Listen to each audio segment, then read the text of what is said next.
সম্পর্ক তিক্ত হয়ে এক সময় ভেঙে যায় রণবীর কাপুর ও ক্যাটরিনা কাইফের দীর্ঘদিনের প্রেমের সম্পর্ক। কিন্তু কেন ভেঙে গেল এতদিনের সম্পর্ক, এবার জানা গেল সেই কারণ। বিস্তারিত থাকছে ডেস্ক রিপোর্টে। সম্পর্ক ছিন্ন করে এখন তারা দুজনেই বিয়ে করে সুখী দাম্পত্য জীবন কাটাচ্ছেন। রণবীর বিয়ে করেছেন অভিনেত্রী আলিয়া ভাটকে, মেয়ে রাহাকে নিয়ে সুখী তাদের দাম্পত্য জীবন। অন্যদিকে ক্যাটরিনা এখন ভিকি কৌশলীর স্ত্রী। সম্পর্ক ভাঙার পর বন্ধুদের পাশে পেয়েছিলেন ক্যাটরিনা। রণবীরের সঙ্গে বিচ্ছেদে কোনো আক্ষেপ নেই বলেই জানান তিনি। ক্যাটরিনার দাবি, অভিজ্ঞতা তাকে পরিণত করেছে। তবে সম্প্রতি রণবীরের মা অভিনেত্রী নিতু কাপুরের একটি ধোঁয়াশাপূর্ণ পোস্ট ঘিরে আবার ক্যাটরিনা রণবীরের পুরনো সম্পর্ক নিয়ে কথা শুরু হয়েছে। তার কথার পাল্টা জবাব দিয়েছেন ক্যাটরিনার মাও।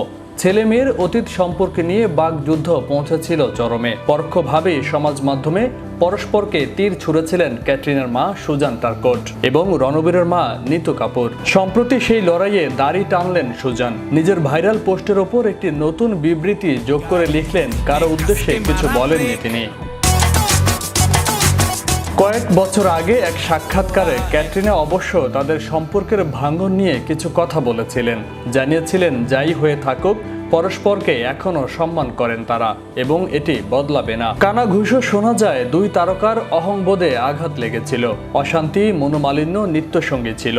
ক্যাটরিনা অকপটে জানান, তার বোনকেও এই সমস্যার মধ্যে দিয়ে যেতে হয়েছিল। তার মতে, যে কারণে তিনি তারকা তার জীবনের অনেকটাই প্রকাশ্যে থাকে, তাই ইগো বা অহমিকা অনেক বেশি ক্ষতবিক্ষত হয়, ভাবমূর্তি নষ্ট হয়। অভিনেত্রীর কথায়, আমি অনুভব করেছি আমার জীবনটা খোলা পাতার মতো হওয়ায় বেশি ক্ষতবিক্ষত হয়েছি, কিন্তু দিনের শেষে আমরা দুজনেই সমান যন্ত্রণা পেয়েছি। কিভাবে এই যন্ত্রণা থেকে মুক্তি পান ক্যাটরিনা? অভিনেত্রীর কথায়, আমি বই পড়ার মধ্যে বেশি শান্তি খুঁজে পাই, আর তাতেই ডুবেছিলাম। এছাড়াও বন্ধুদের পাশে পেয়েছিলেন ক্যাটরিনা। রণবীরের সঙ্গে বিচ্ছেদ কোনো আক্ষেপ নেই বলেই জানান তিনি। ক্যাটরিনার দাবি, অভিজ্ঞতা তাকে পরিণত করেছে।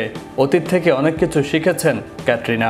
তবে ক্যাটরিনা এখন ব্যস্ত টাইগার 3 ছবির কাজে। এই ছবিতে তিনি সালমান খানের সঙ্গে অভিনয় করতে চলেছেন বহু বছর পর। অন্যদিকে তার প্রাক্তন রণবীরের হাতেও অনেক কাজ। ব্রহ্মাস্ত্র 2-তে অভিনয় করবেন তিনি। অ্যানিমেল ছবিতে রশ্মিকা মান্দানার সঙ্গেও আছেন ঋষি তনয়। ফয়সাল মাহমুদ, বিশ্ব বাংলা 24, বিনোদন ডেস্ক।